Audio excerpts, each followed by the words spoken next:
আমাদের দর্শক বন্ধুদের দেখিয়ে দাও, লুকটা দেখিয়ে দাও ভালো করে, কি জিনিস আজকে দেখাতে চাচ্ছি, কি লুকের উপর দেখাবো। চলো শুরু করা যাক। চলো এই কালারটা দিয়ে খুলি, শাড়িটাকে খুলে দেখানো হোক। এই হচ্ছে আনকমন একটা শাড়ি, শাড়িটার গেট আপ দেখাও, নাও দেখাও। এই হচ্ছে শাড়িটার গেট আপ, ফিনিশিং দেখাও। এই এটার আঁচল, এটা বডি, পুরো বডিটা আসবে এটার, এটা আঁচল, এটা বডি আসবে পুরো অল ওভার, একদম অল ওভার। দেখাও শাড়িটা ভালো করে খুলে দেখাও, দেখাও খুলে দেখাও, ধরো শাড়িটার ম্যাচিংটা ভালো করে দেখাও। এই হচ্ছে শাড়িটা, একদম গর্জাস একটা শাড়ি।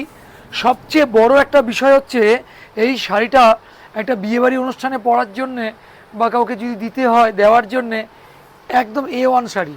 এর মতো শাড়ি খুব কমই হয়।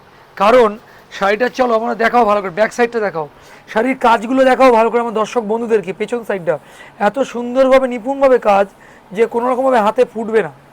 মানে কোমরে যে অনেক সময় শাড়ি পরতে গেলে যে গুজলে বলে মহিলারা যে লাগে, সেটা হবে না, একদম হবে না। কারণ সিম্পল অ্যান্ড সোবার একটা টেস্টের শাড়ি। এটা আঁচল হচ্ছে, এইবারে যাচ্ছে বডি, বডিটা দেখাও, পুরো বডি, এই বডি যাচ্ছে, এই হলো বডি, এইগুলো পুরো বডিটা চলে যাচ্ছে। এইবারে দেখাও ব্লাউজ পিসটা, ব্লাউজ পিসটা হবে পুরো বডিটা প্লেন, আর এই চওড়া একটা বর্ডার আসবে। এই হলো ব্লাউজের ডিজাইন। একদম সোবার একটা শাড়ি, মানে ধরো বিয়েবাড়িতে পরার জন্যে বা কাউকে গিফট দেওয়ার জন্য এত সুন্দর একটা শাড়ি সত্যিই তোমাদের জন্য নিয়ে এসেছি। তোমরা ডিজাইনটা ভালো করে দেখো। হ্যাঁ, এটা হয়ে গেল প্রথম কালার।